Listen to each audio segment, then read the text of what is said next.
150 milli su, 7-8 gram maya, hamur mayası,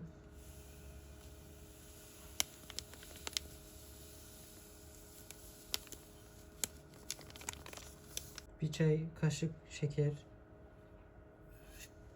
2 çay kaşık tuz.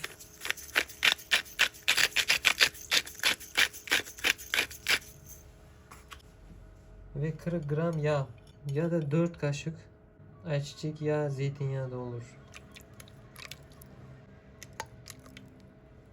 4 yemek kaşığı.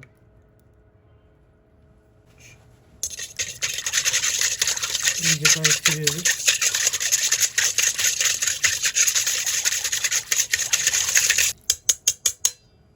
Yavaş yavaş unumuzu ekliyoruz.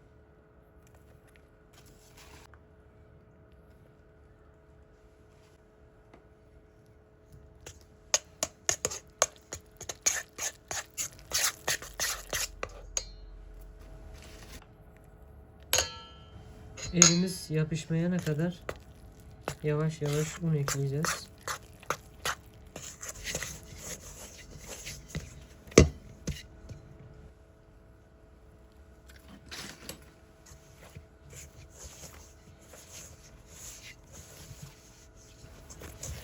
Hamurumuzu iyice yoğuruyoruz. Şöyle. Tamam. Hamurumuz hazır.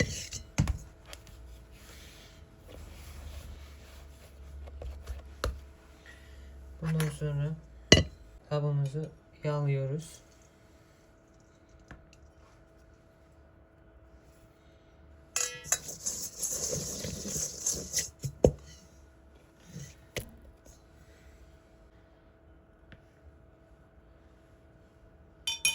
Hamurumuzu da biraz yağlıyoruz.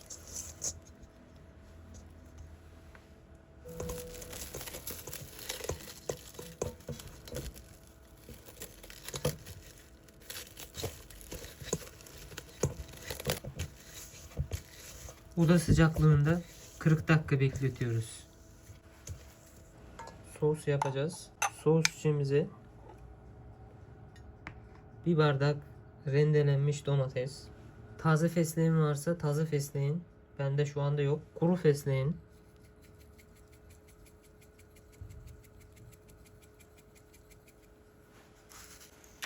Tuz.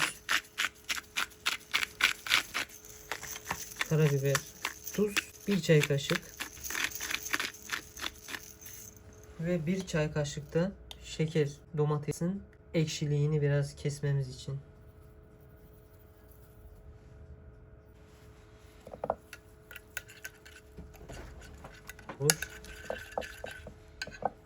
Şu an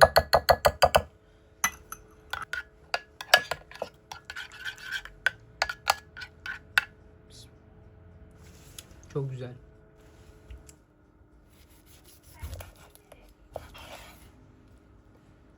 Ev yapımı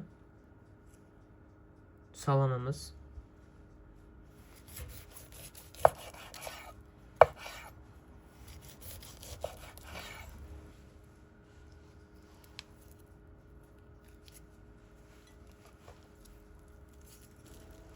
Hamurumuz da hazır.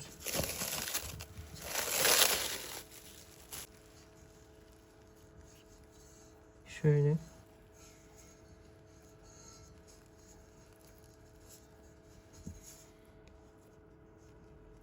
İyice mayalanmış.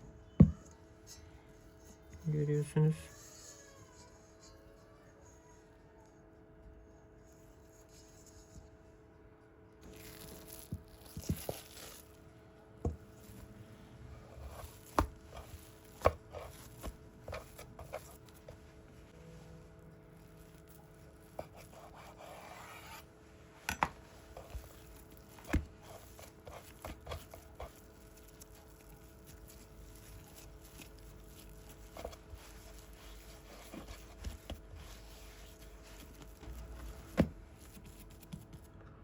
Hamuru aldık.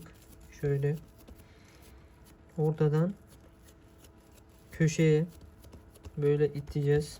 Bizim hamur yağlı olduğu için normalde şeyi kullanıyorlar. İrmik. Ben onu kullanmayacağım. Şöyle. Ondan sonra şöyle elimize alıyoruz. Ondan sonra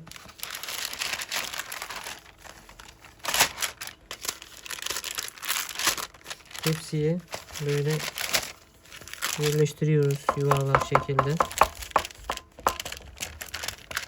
İlk sosumuzu her yere eşit şekilde tane mısır. Ondan sonra ev yapımı sucuğumuz.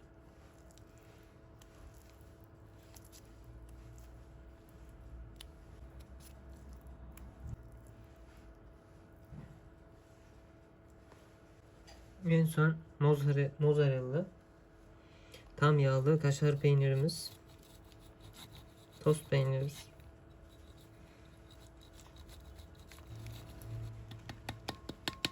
...220-250 dereceye 15 dakikaya.